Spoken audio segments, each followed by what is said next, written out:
नमस्कार मित्रांनो, श्री स्वामी समर्थ. मी आहे शालिनी. माझ्या ब्लॉगवर तुम्हा सर्वांचं स्वागत आहे. आज मी मुंगण्याच्या शेंगाची भाजी करणार आहे. त्यासाठी लागणारे साहित्य: ह्या मुंगण्याच्या शेंगा मी कापून त्याचे साल काढून घेतलेले आहे. 3 टमाटर घेतलेले आहे. लसण, अद्रक आणि सांबार याची पेस्ट करायची आपल्याला.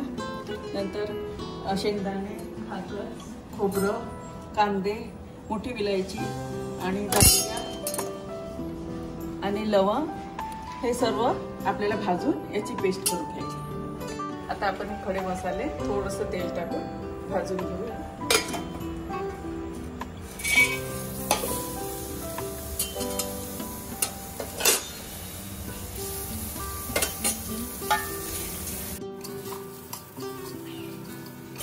लालसर होईपर्यंत आपल्याला भाजून घ्यायचे आहे. आता हे थोडं तेलामध्ये परतून घेतलेले आहे. काढून घेते आहे.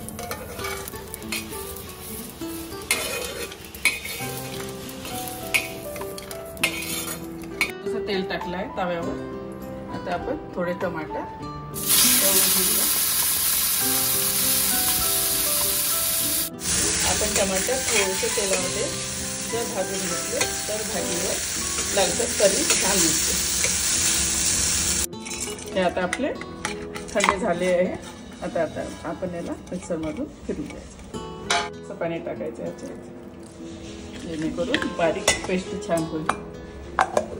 खडे मसाल्याची पेस्ट करून घेतलेली आहे आणि हे टमाटरची पेस्ट करून घेतलेली आहे. सांबार आणि जिराची पेस्ट करून घ्यायची आहे.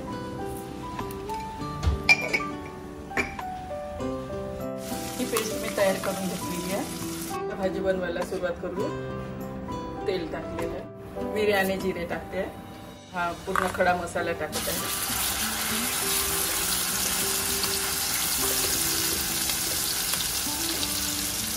दिली आहे. आता मी एक चम्मचभर याच्यामध्ये टाकते.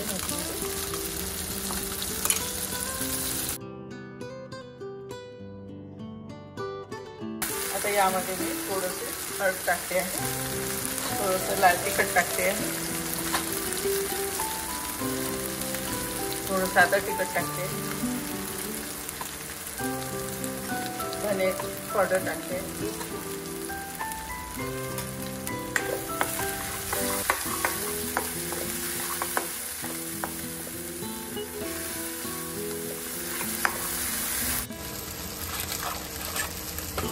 एव्हरेस्टचा सब्जी मसाला टाकते आहे.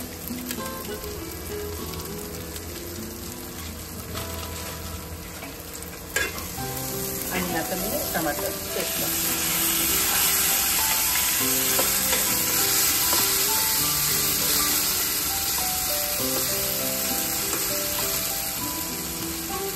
स्वादनुसार मीठ टाकते.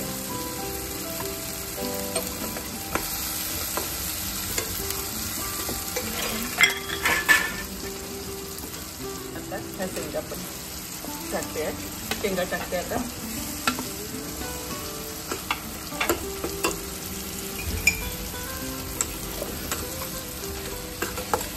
त्याला 2 मिनिट या चटणीमध्ये होऊ द्यायचा.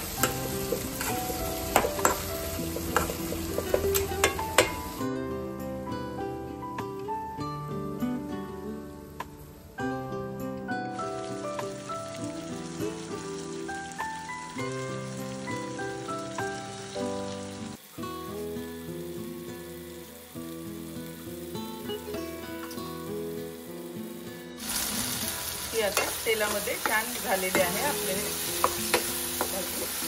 आता आपण थोडं पाणी सोडूया.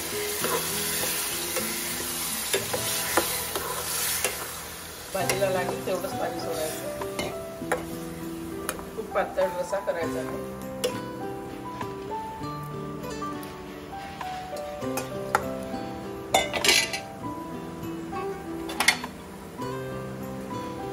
आता याच्यावर झाकण ठेवून शिजू द्यायची. आता ही भाजी शिजून रेडी झालेली आहे.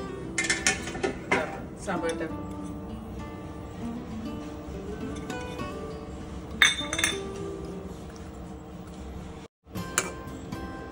सर्व करूया.